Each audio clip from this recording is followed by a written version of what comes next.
अस्सलाम वालेकुम दोस्तों। आज मैं आपके लिए बहुत बड़ी खुशखबरी लेके आ रहा हूँ। आज जिस शख्स से मैं डिस्कस करूँगा और बहुत सारी चीज़ें मुझे बात करनी है, वो मुल्क की बड़ी नामवर शख्सियत है। कोई 2-3 माह से बहुत सारे लोग हैं, हज़ारों में नहीं लाखों में, जो जिनकी ख्वाहिश होती है कि ये जो शख्सियत है ये हमारे दोस्त बन जाए, हमें ऐड करें, फेसबुक पे, ट्विटर पे ऐड करें। उसकी 2-3 वजूहत हैं। सबसे पहले तो मैं तारुफ कर रहा हूँ, मियाँ अली इशफाक साहब लायर हैं, पाकिस्तान के बहुत अच्छे लायर हैं। इनकी जो लॉ फर्म है वो पाकिस्तान के 3 बड़े शहरों में उनकी दफातर हैं, लाहौर, इस्लामाबाद, कराची। कराची में 4-5 सालों से यहाँ पर हैं, हमारे दोस्त हैं, मेरे मुहसिन हैं, मेरे दिल के बहुत करीब हैं। हमें इनसे कुछ शिकायतें भी ज़रूर हैं कि आजकल यहाँ कराची में टाइम नहीं दे रहे। उसकी वजूहत ये है कि आज को 2-3 माह से हमारे सहाफ़ी दोस्त मुसीबतों में आ गए, तो मियाँ अली इशफाक साहब उनके पीछे लगे रहे, अपनी नींदें ख़राब की, सब कुछ ख़राब करने के बाद बिलाकर उनको बाहर निकाल दिया। तो मियाँ अली इशफाक साहब आजकल पाकिस्तान में मीडिया पे छाए हुए हैं, खास तौर से। अली भाई क्या हाल है? बिल्कुल ठीक। थैंक यू मंसूर साहब। आप हमेशा से ही जो है वो बड़े मेहरबान रहे हैं। आप हमेशा जो ज़िंदगी में सबसे करीबी दोस्त जिनसे ज़ाती ताल्लुक, मुआशरती और बेपनाह दिली ताल्लुक जो है वो रहा है, उनमें हमेशा शामिल रहे हैं। हमेशा से ही मैं सिंस द टाइम कि मैं सिंध में आया हूँ इन द लास्ट 5-6 ईयर्स, और आप सिंध के सिर्फ पहले ही 2-3 करीबी तरीन दोस्तों में शामिल हुए, और आज तक जो है वो पायदारी का, मोहब्बत का और इंतहाई गुर्बत का वो ताल्लुक और एक खालिश किस्म का सिंसियर रिलेशनशिप जो है वो मेंटेन्ड है। अल्लाह ताला जो सा है वो आपको जज़ा दे। You have been very kind. आपने बड़ा ऑनरेबली जो है वो सारा इंट्रोडक्शन करवाया। अल्लाह करे कि इसी तरह खुदा न खास्ता अगर ज़िंदगी में किसी को कोई तकलीफ, परेशानी अल्लाह ना करे आ जाए, तो you know my nature as a person, मैं किस तरह का शख्स हूँ। कोशिश करता हूँ कि किसी भी शख्स को बहुत ही ठोस जायज़ कोई वजह आ जाए तो डिनाई करता हूँ। नॉर्मली जो है सबको एंटरटेन करता हूँ। जो खिदमत किसी की हो सके वो करने की हमेशा कोशिश रहती है।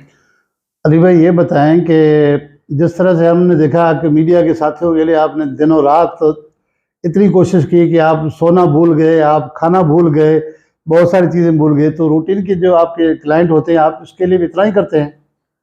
मंसूर भाई, आपने बड़ा इम्पोर्टेंट क्वेश्चन पूछा है। आपने बहुत सी चीज़ें जो हैं वो पर्सनली एक्सपीरियंस की हैं। आप बहुत से केसेस में बहुत सी लोगों को हमने सिर्फ ये नहीं कि प्रोफेशनल कमिटमेंट को और ऑब्लिगेशन को फॉर्म करते हुए जो हमेशा जिस तरह लोगों को ऑनरेबली रिप्रेजेंट किया है, आपने ना सिर्फ ज़िंदगी में वो बेशुमार केसेस देखे, बल्कि आपने ये भी देखा कि हमारे जो सोशल सर्कल में या फैमिली फ्रेंड्स में जो लोग तकलीफ और मुसीबत में रहे हैं, हमने हमेशा उनको प्रो बोनो लेवल पे, यानी कि बगैर किसी मुआवजे के या बगैर किसी फाइनेंशियल सोशल कंसिडरेशन के पर्सनल लेवल पे जाके हेल्प किया है। और आपने देखा कि अल्लाह ताला की खास हमेशा मेहरबानी रही। लोगों ने बेपनाह इज्जत, अदब, एहतराम हमेशा इसी बुनियाद पर किया है कि आपका जो प्रोफेशनल कमिटमेंट का लेवल है वो सबके लिए हमेशा एक से बढ़कर एक रहा है। इसमें कभी जो है कोई डिस्क्रिमिनेशन या डिस्टिंग्विश कभी नहीं किया ज़िंदगी में कि कोई शख्स अमीर है या कोई शख्स हम्बल है, कोई शख्स कोई किसी भी बैकग्राउंड से है, चाहे वो ब्यूरोक्रेट है, पॉलिटिशियन है, बिजनेसमैन है, कोई डॉक्टर है, इंजीनियर है, कोई ऐसा शख्स जो कि इन सब में से कुछ भी नहीं है और उसकी कोई सोशल और फाइनेंशियल हेल्थ भी जो है वो ऐसी नहीं है। जब भी ज़िंदगी में किसी की ज़िम्मेदारी करने के फ़राइज़ सरअंजाम, ज़िम्मेदारी और मदद करने के फ़राइज़ जब हमारे कंधों पर आए हैं और किसी की मदद की है, तो हमेशा भरपूर तरीके से की है, कभी उनमें प्रायोरिटाइज़ नहीं किया। हाँ, ये ज़रूर होता है कि आप कानून में जो लीगल प्रोसीडिंग्स कोर्ट में पेंडिंग है, कुछ होती हैं जो कि इमीडिएट अर्जेंट नेचर और अटेंशन जिसमें रिक्वायर होती है, कुछ वो होती हैं। कुछ ऐसी होती हैं जो कि कुछ फौरी तौर पर नहीं, लेकिन कुछ दिनों बाद या कुछ हफ्तों बाद भी जिन पे तवज्जो दी जा सकती है, वो एक अलग चीज़ है। नेवरदलेस हमेशा तवज्जो सब पे एक जैसी रही है। प्रायोरिटाइज़ जो-सा है वो सबको टॉप प्रायोरिटी पे रखा है। अल्लाह ताला की मेहरबानी है कि चूँकि पूरे मुल्क में ऑफ़िसेज़ का स्ट्रक्चर है और एक बहुत बड़ी टीम भी जो-सा है वो साथ चलती है, वो सपोर्ट करती है, असिस्ट करती है। और टीम प्लेयर के तौर पर जो है वो सारा ऑफिस काम करता है। कोशिश यही है कि कोई भी शख्स ज़िंदगी में प्रोफेशनल सर्विसेज में इग्नोर ना हो सके। बताएं कि इमरान रियाज साहब के केस में बहुत सारे दोस्तों का ख्याल है, बल्कि वकला का ख्याल है, आपके क्लाइंट्स का ख्याल है कि अली भाई ने हद से ज़्यादा रिस्क ले लिया। तो ये बात सही है। और दूसरी बात ये है कि इमरान रियाज खान पर इतने 17 मुकदमात की क्या ज़रूरत थी? क्या उसने इतना गुनाह किया था कि इतने मुकदमात बनाए गए? मंसूर भाई, आपके क्वेश्चन बहुत रेलिवेंट है, बड़े इंपॉर्टेंट है। उसके दो पोर्शन है। पहली बात तो ये कि अगर चंद हमारे दोस्तों का ख्याल ये है कि पॉसिबली मैं आउट ऑफ द वे जाके इमरान को मैंने अटेंशन दी है या ड्यू प्रोसेस में जो है इस लेवल पे पार्टिसिपेट किया है कि मैं बहुत से दिन जो है वो कई रातें और कई दिन मुसलसल जागता रहा। तकरीबन 10 से 11 दिन जो है वो मैं रेस्टलेसनेस की वजह से और स्लीपलेसनेस की वजह से जो है वो ऑब्वियसली जो है वो आपको साइकोलॉजिकली, मेंटली और फिजिकली जो है आप ड्रेन आउट हो जाते हैं। तो आपको एक्सेसिव लेवल पे जो है वो आप आउट ऑफ द वे बहुत से रिस्क ले रहे होते हैं। आपका हेल्थ का रिस्क है, आपके प्रोफेशनल रिस्क हैं, आपके सोशल रिस्क हैं, आपके फाइनेंशियल रिस्क हैं, आपके पर्सनल लाइफ थ्रेटनिंग रिस्क भी इन्वॉल्व हैं। तो उसकी मैं आपको वजूहात जो है बताता चलूँ, और वो मेरे पास जो सबसे ठोस दलील है ना उसकी, वो दो चीज़ें हैं। एक तो ये कि जिस तरह जो ये इनकम्बेंट गवर्नमेंट थी पंजाब में, जो प्रोविंशियल गवर्नमेंट है और जो फेडरल गवर्नमेंट है, इवन सिंध गवर्नमेंट भी जो है इसमें शामिल है। चूंकि आपको बताता चलूँ कि इमरान रियाज पे 21 मुकदमात जो है वो दर्ज किए गए। 17 नहीं, 31 21 अच्छा। मुकदमात। 21 मुकदमात में से 2 मुकदमा जो हैं वो सिंध के हैं, जिनमें एक नवाब शाह और एक दादू का मुकदमा है, और दूसरा सॉरी धाबेजी का धाबेजी धाबेजी का धाबेजी का मुकदमा है। ठट्ठा और डिस्ट्रिक्ट है वो। ठट्ठा डिस्ट्रिक्ट जो है जी, दुरुस्त आपने कहा। और इसी तरह इमरान रियाज के खिलाफ पंजाब भर में 18 मुकदमा दर्ज किए गए, जो कि आईजी पंजाब ने ऑनरेबल हाई कोर्ट लाहौर में जो अपना रिप्लाई सबमिट कराया उसमें कहा कि 17 मुकदमात हैं। और जिस मुकदमे में इमरान रियाज खान को अरेस्ट किया गया वो 18वां मुकदमा था। तो एक मुकदमा ऐसा भी था जो केपीके की गवर्नमेंट में दर्ज किया गया, लेकिन वो दर्ज करने के फौरी बाद जब वो मुतलका अथॉरिटीज के नॉलेज में आया कि ये किसी ने कोई बोगस मलिशियस प्रोसिक्यूशन उनसे करने की कोशिश की है, तो वो मुकदमा ना सिर्फ खारिज किया गया, बल्कि उसको जिन मुतलका जिम्मेदार डीपीओ साहब ने मुकदमा दर्ज जिनकी सरपरस्ती में हुआ, जिनकी इंस्ट्रक्शंस पे हुआ, उनको सस्पेंड भी किया गया था। अच्छा, अब हुआ ये कि जो ये 20 मुकदमात बाकी हैं, मैं आपको बताता चलूँ कि इसमें हर मुकदमे में 10 से ज़ायद जराइम जो हैं वो इसकी दफात शामिल की गई हैं। और हर 20 मुकदमे में जो सबसे बड़ा प्रिंसिपल ऑफेंस है, इल्जामात क्या थे मुकदमात में? देखिए उन पे एक बेसलेस, फैब्रिकेटेड और फ्रिवलियस किस्म के एलिगेशन लगाए गए। इमरान रियाज खान ने अवाम को उकसाया, या जो अवाम में फौज के इदारे के खिलाफ, पाकिस्तान आर्मी के खिलाफ बगावत पर जो सा है वो लोगों को उकसाया है। पब्लिक इंसाइटमेंट कॉज की है in the ranks and files of the armed forces and outside public, कि वो अपने इदारे के खिलाफ जो है वो बगावत करें। तो ये एक बोगस किस्म का एलिगेशन था। इसकी किसी भी किस्म की कोई मटीरियल, फैक्चुअल या लीगल बेसिस सिरे से ही मौजूद ना है। अगर आप रूटीनली इमरान रियाज खान के जितने प्रोग्राम्स हैं, चाहे वो इलेक्ट्रॉनिक मीडिया पे एज एन एंकर पर्सन उसने वो ब्रॉडकास्ट हुए हैं, या इमरान खान के जितने वीलॉग्स हैं, और ये बिलाशुबा इमरान रियाज खान पाकिस्तान के जो सोशल मीडिया के सबसे बड़े जो हैं, वो उनको as a social media anchor person भी जो कंसिडर किया जाता है, जिसको हम व्लॉगर्स वो कहते हैं। और उनकी जो व्यूज़ हैं, जो पब्लिक ऑडियंस है Pakistani, national and overseas Pakistani, उसमें सबसे बड़ी ब्रॉड बेस्ड है, and it is all based on digitization data of YouTube.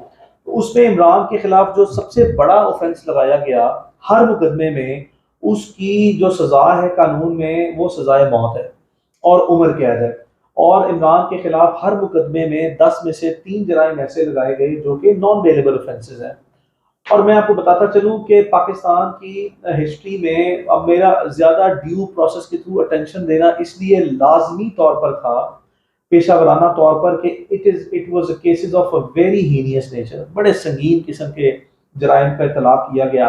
और अगर उसको फौरी तौर पर जिस लेवल पे इमरान को रिस्पॉन्स मिला, मेरी पूरी लीगल टीम जो सी है वो इस्लामाबाद में, अटक में, चकवाल में, रावलपिंडी में, लाहौर में, जिस तरह पूरी लीगल टीम जो है मेरी, मैं लाहौर की और इस्लामाबाद ऑफिस की, वो फौरी तौर पर जितनी मेरी टीम के लीड एसोसिएट्स हैं 15-20 लोग, उन्होंने जिस तरीके से अटेंशन दी, ये उसी की बुनियाद पर आपने देखा कि पाकिस्तान की हिस्ट्री में कोई एक भी ऐसा प्रेसिडेंट नहीं है कि कोर्ट ऑफ लॉ में अगर इस तरह की नोयत के संगीन तरीन जो सा है वो जराइम की FIR जाएं तो अदालतें पूरे मैरिट्स को कंसिडर करके पहले ही दिन अदालत जो है विद इन 24 आवर्स इस तरह के मुकदमात का इखराज करें।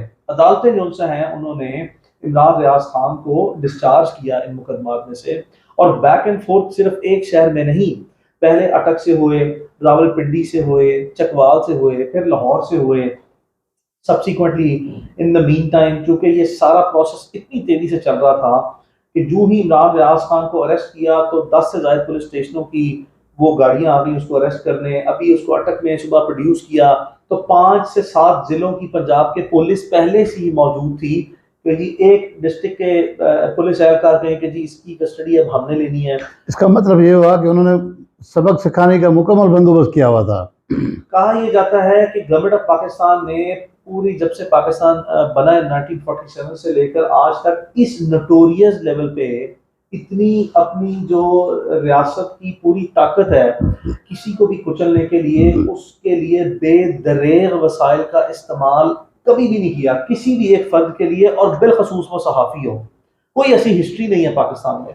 तो ये आप दावा से कह रहे हैं कि इस तरह की कोई मिसाल नहीं मिलती, ना पॉलिटिशियन के खिलाफ, ना ही सियासी शख्स के खिलाफ, ना ही मजहबी रहनुमा के खिलाफ इस तरह से केसेस बने। मंसूर भाई, मैं आपको ये कह रहा हूँ कि कोई एक ऐसी मिसाल नहीं है कि किसी शख्स के खिलाफ 20 इकट्ठे मुकदमा दर्ज किए हों।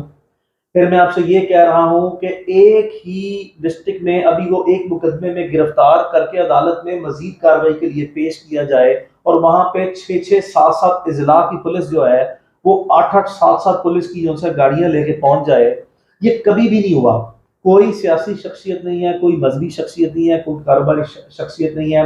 अगर हम अपनी लीगल फर्टर्निटी में किसी भी जो है शख्स के खिलाफ पाकिस्तान की हिस्ट्री में क्रिमिनल केसेस का जायजा लेते हैं तो इस तरह के हालात एक्सेप्शनल नेचर के कभी सामने नहीं आए। अच्छा अली भाई, मैं कत्ता कलामी की फिर माफ़ी चाहता हूँ। आप मुझे ये बताएं, बतौर सहाफ़ी मेरा ये सवाल है कि दीगर दुनिया में इस तरह की कोई मिसालें हैं कि अपने अस्करी इदारों के खिलाफ जर्नलिस्ट ओपनली बात करें, कोई है? मंसूर भाई, आपका बड़ा खूबसूरत सवाल है। अब चूंकि मैंने आपको पहले ही बता दिया कि इमरान रियाज खान के खिलाफ जो इल्ज़ामात लगाए हैं उसकी किसी भी किस्म की फैक्चुअल यानी कि हकायक पर मबनी कोई बेसिस नहीं है, फैक्चुअल बेसिस नहीं है, मटीरियल बेसिस नहीं है, कोई ऐसा मवाद मौजूद नहीं है, और फिर लीगल बेसिस नहीं है। ऐसा मवाद जिसको दिखा के कानूनी बुनियाद पर यह कहा जाए कि इमरान रियाज खान ने हमारी पाकिस्तान आर्मी के खिलाफ कभी भी अवाम को बगावत पर उकसाने की अटेम्प्ट भी की हो। और इसलिए मैं आपको ये जो सा बात दावे से कह रहा हूँ मंसूर भाई कि कानून बड़ा वाज़ेह है। Section 196 CRPC criminal procedure code में ज़ाब्ता फौजदारी में एक दफ़ा वो ऐड की गई है, और उसमें वाज़ेह किया गया है कि हमारे ऐसे जो इदारे हैं और रियासत के, उनकी नुमाइंदगी सिर्फ रियासत अपने नुमाइंदे के थ्रू कर सकती है। अगर पाकिस्तान आर्मी जो है उसने कभी अग्रीव्ड फील किया होता कि वो मुतासरा फरीक है, तो वो लाजमी तौर पर अपनी नुमाइंदगी जो है वो अपने रिप्रेजेंटेटिव के थ्रू जो है वो लेके आते। नंबर 1। 2, कभी भी इमरान रियाज खान के किसी भी व्लॉग पे कभी भी एक मरतबा DGISPR की तरफ से कोई स्टेटमेंट नहीं आई।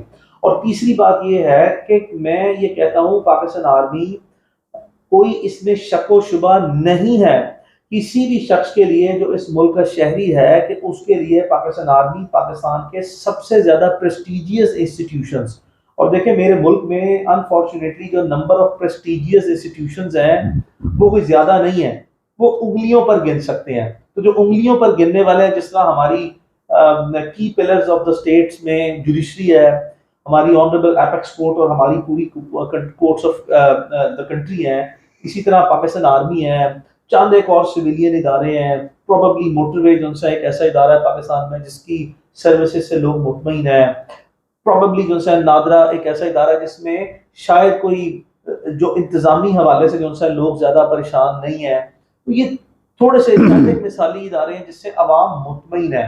चंद एक इस तरह हॉस्पिटल्स हैं जिनसे लोग मुतमईन हैं, तो ये प्रेस्टिजियस इंस्टीट्यूशंस की कैटेगरी में आते हैं। ये हो नहीं सकता कि पाकिस्तान का एक भी शहरी जो है वो हमारी पाकिस्तान आर्मी जिसकी यकीनन ना खत्म होने वाली जो कुर्बानियां लाजवाल एक दास्तान है, पाकिस्तान के शहरी ही पाकिस्तान आर्मी में जाते हैं, पाकिस्तान के बेटे बेटियां जाती हैं, वो इस मुल्क के लिए जान कुर्बान करते हैं, इस मुल्क की हिफाजत करते हैं। ये होता नहीं है आम हालात में कि ये कोई भी शख्स जो सा है वो पाकिस्तान आर्मी पे क्रिटिसाइज करे। और अगर कोई शख्स क्रिटिसाइज करता है तो मैं उस पर दो चीजें आपको कहना चाहता हूँ। पहली बात तो ये कि ये बहुत जरूरी है कि आपने देखा कि जब से पाकिस्तान बना है आपने बहुत limited number of times in a very specific contextual background बड़े एक मखसूस तनाजुर में देखा है कि अगर किसी ने पाकिस्तान आर्मी पे किसी ने क्रिटिसाइज करने की अटेम्प्ट ली हो तो वो बहुत कम होता है ऐसा। और अगर कैसे कभी ऐसा हुआ भी है तो हमने उसके मौरूजी और पूरा मुल्की एक पूरे खास पस मंजर में इसको देखना होता है कि उसकी वजूहात क्या है, क्या वजूहात है। इस वक्त हम देख रहे हैं कि पाकिस्तान में एक मखसूस किस्म का सियासी माहौल है।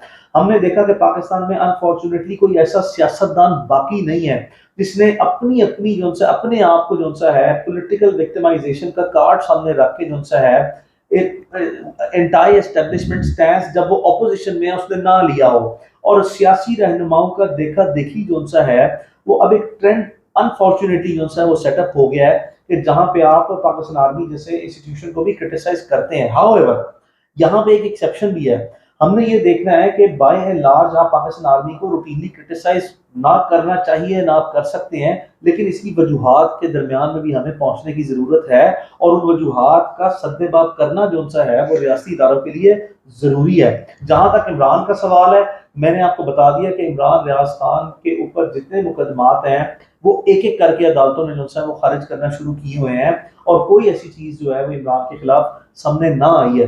अब दूसरा पोर्शन आपका जो है वो ये है कि मैं आपको बताता चलूं कि मुझे इमरान को एक्स्ट्रा ऑर्डिनरी लेवल पे इसलिए भी जाकर जो है सपोर्ट करना है कि वो मेरा 20-25 साल पुराना दोस्त है।